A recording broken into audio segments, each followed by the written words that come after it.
辛苦咗大半世，風裏來雨裏去，為咗生活搏命，為咗養起成頭家，日日好似陀螺咁轉唔停。如今終於退咗落嚟，手頭上總算累到呢筆錢，無論你係累咗幾十萬養老金，定係手上有幾百萬存款，甚至名下仲有1-2層物業收租，照計下半世應該可以無憂無慮，好好睇下呢個世界啦。但係大家有冇發現一個好奇怪嘅現象？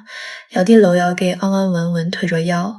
當初睇住佢精神奕奕，手頭又鬆動，但過咗5年10年，境況就大不如前，甚至開始為咗1-2萬嘅買餸錢斤斤計較。而又有啲人本金雖然唔係驚天動地，但晚年生活卻過得越嚟越滋潤，屋企和和氣氣，身體都健健康康。呢度究竟收埋咗咩玄機呢？其實咧就好似水桶理論咁，退休前你只係掛住倒水落個桶度，個桶有幾個細窿都唔怕，因為不斷有水注入。但退休之後，收入嘅水龍頭收細咗，甚至停咗。到咗嗰個時候，決定你晚年生活質素嘅，唔係你仲可以賺到幾多，而係你嗰個桶究竟會唔會漏水。今日要講嘅就係退休後一定要戒甩嘅幾個破財習慣。呢啲習慣好多人都日日做緊，就好似水桶上面嘅裂縫，偷偷地流走緊你嘅財富同福氣。大家可以一邊聽一邊對照下自己或者身邊嗰啲老友記。首先要講嘅第一個破財習慣，就係茶禮上嘅炫耀。喺香港好多中老年人最中意嘅消遣，莫過於約3-2個老街坊去茶樓飲茶，叫龍燒賣，嗌幾碟點心，大家坐埋一齊天南地北咁閒聊。呢個本來係人生一大樂事，但大家有冇留意到茶牌上總有1-2個人特別中意講自己嘅財務狀況？譬如話，哎呀，我嗰筆基金上個月終於放出咗嚟，賺咗8萬幾，我都唔知點使先好。或者有人會講，我呢個仔最近升咗職，每個月俾嘅家用又多咗5000蚊啦。甚至有人會話我幾年前買嗰層樓，而家個個月收租收到手軟。每次聽到呢啲說話，我都只能夠喺個心度暗暗地一口氣。呢種做法其實犯咗一個好大嘅忌啊！財氣呢樣嘢講究嘅係藏而不露，財富屬於比較實質嘅嘢，佢需要一個安靜隱蔽嘅環境去生長，就好似一粒種子咁，你一定要將佢收埋入泥土裏面，佢先至可以生根發芽。如果你日日將佢挖出嚟俾街坊鄰里睇，話俾人聽我粒種子有幾咁飽滿，咁呢粒種子冇幾耐就會枯死。老話講得好，財不入急門，富不露人前。你喺茶樓度得意洋洋咁炫耀自己嘅基金收益，或者炫耀仔女有幾孝順，無形之中你已經將自己嘅財富展露晒俾所有人睇。呢個時候可能有老友記會講，大家都係幾十年老街坊啦，飲茶閒聊啫，有咁嚴重咩？其實咧，呢個唔單止係環境上嘅講究，更加係人性上嘅弱點。我哋都要明白一個道理，喺呢個世界上，除咗你最親嘅父母同伴侶之外，其實冇幾多個人會真心希望你過得比佢好太多。當你喺茶禮上高談法論，話俾人聽自己手上有幾多存款，每個月過得有幾舒服嘅時候，身邊聽你講嘢嘅人，表面上可能附和住讚美緊，誇你有福氣，但內心深處好大機會會產生一種微妙嘅失落感，甚至一絲妒忌。人嘅念頭係有能量㗎，當周圍嘅人對你產生妒忌、不滿或者怨氣嘅時候，嗰種負面能量就會圍繞住你身邊，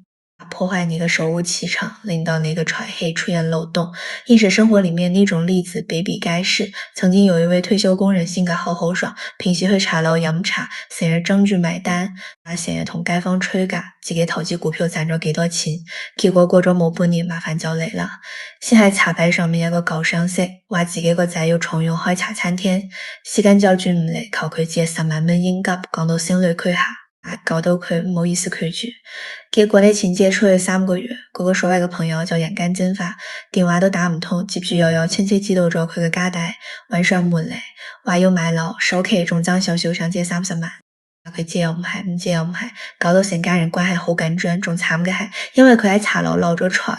嗰啲專門針對純潔嘅投資騙子保險經紀保證本推銷員都透過各種渠道噴殺咗佢。今日約佢去免費體驗按摩，聽日請佢去聽免費健康講座，一句一句老闆哥前老闆哥後，幾下迷魂湯灌落去，佢就不知不覺買咗幾十萬根本冇用嘅保證品同所謂嘅理財產品。等到佢回過神嚟嘅時候，原本好豐厚嘅退休金已經縮咗水近1/3，佢後尾苦住面嚟問係咪自己流年不利，犯咗破財星。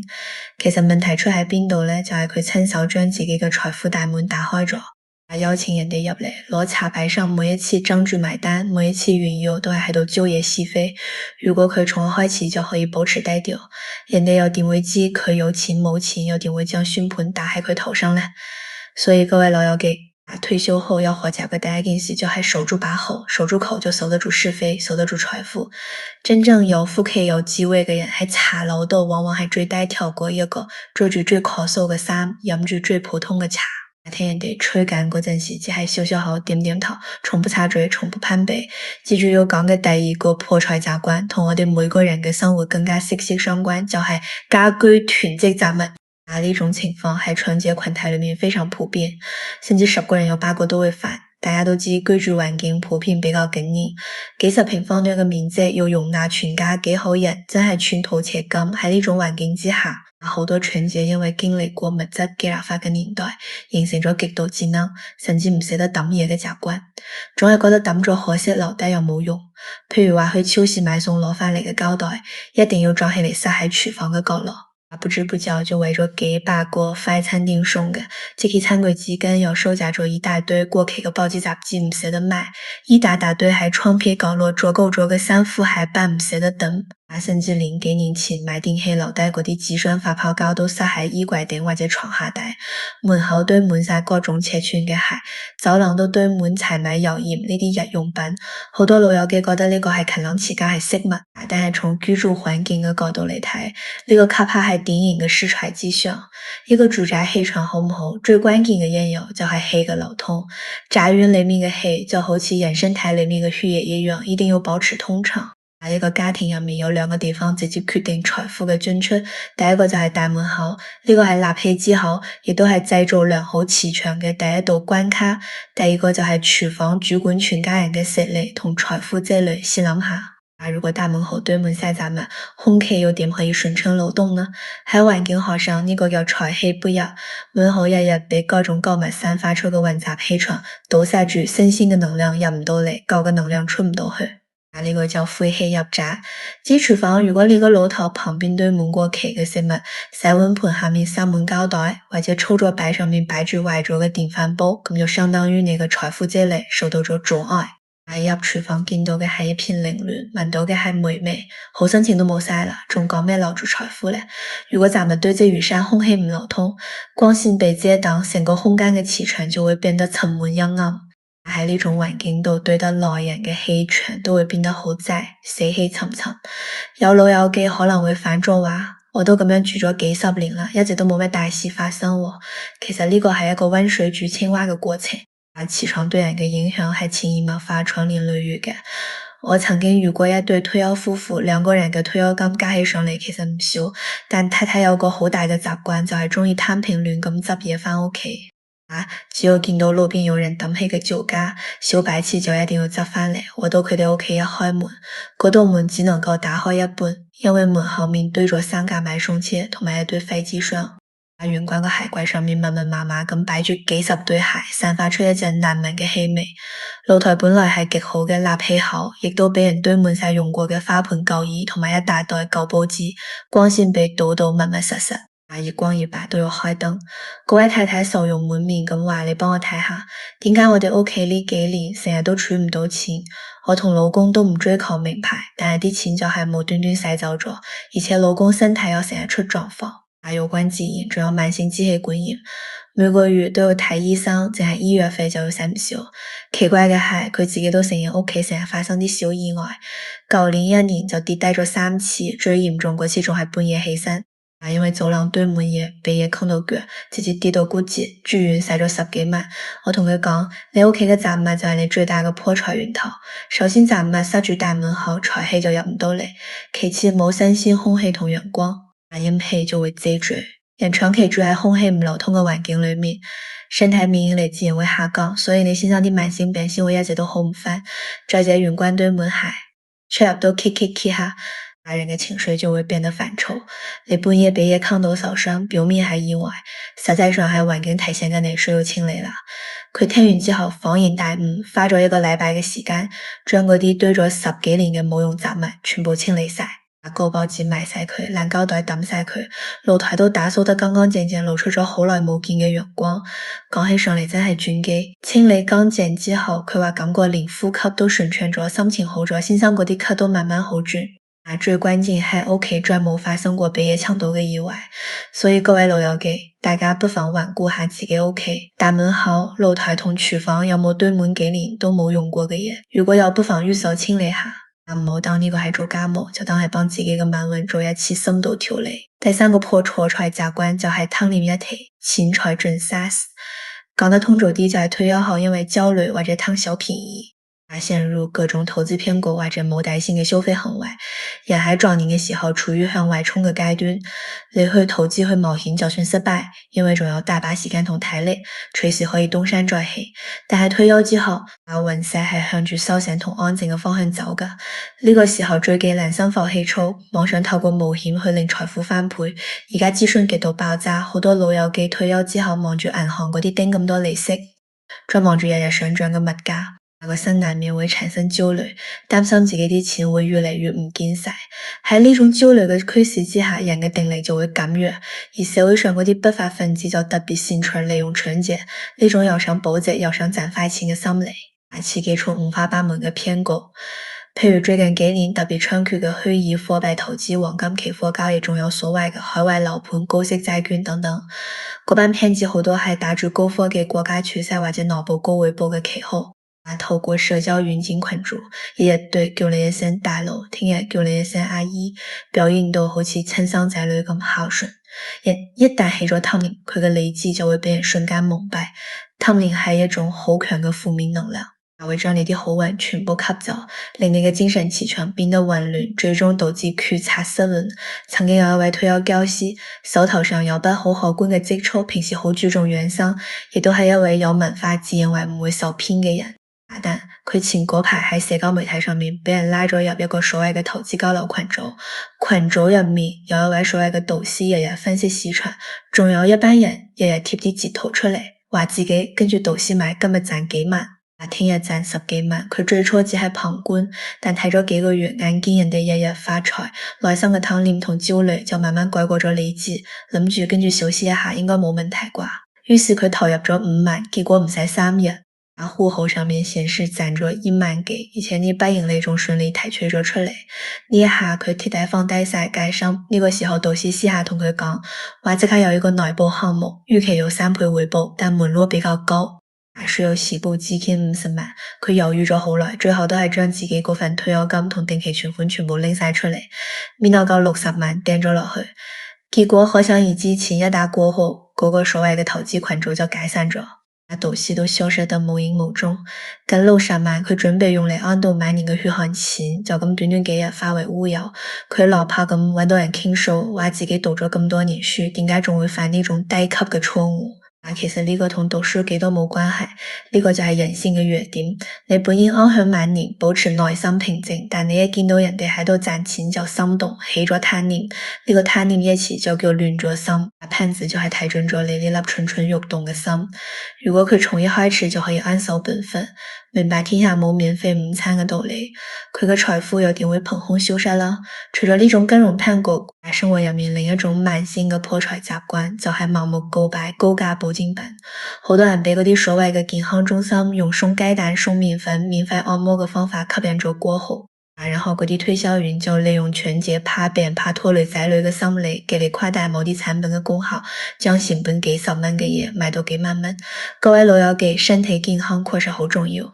但健康係靠合理飲食、適度運動同良好心態調理出嚟嘅，絕對唔係靠一堆來歷不明、價格高昂嘅瓶瓶罐罐堆砌出嚟噶。接住要講嘅第4個，亦係最令人為難、最難處理嘅破財習慣，就係冇底線補貼仔女，消耗自身福報。父母愛生仔女係天經地義、血濃於水嘅親情，但係凡事都有個度，過猶不及。而家啲後生生活壓力確實大，買樓結婚養育下2代，面對嘅競爭壓力排山倒海，好多做父母嘅望住仔女每日早出晚歸，生活過得好生緊，個心好唔捨得。於是好多老友記喺退休之後作出咗一個好偉大嘅決定，决定将自己的养老钱全部拿出来，帮仔女俾首期，或者每个月将自己份退休金拿出大半去补贴仔女嘅生活开支，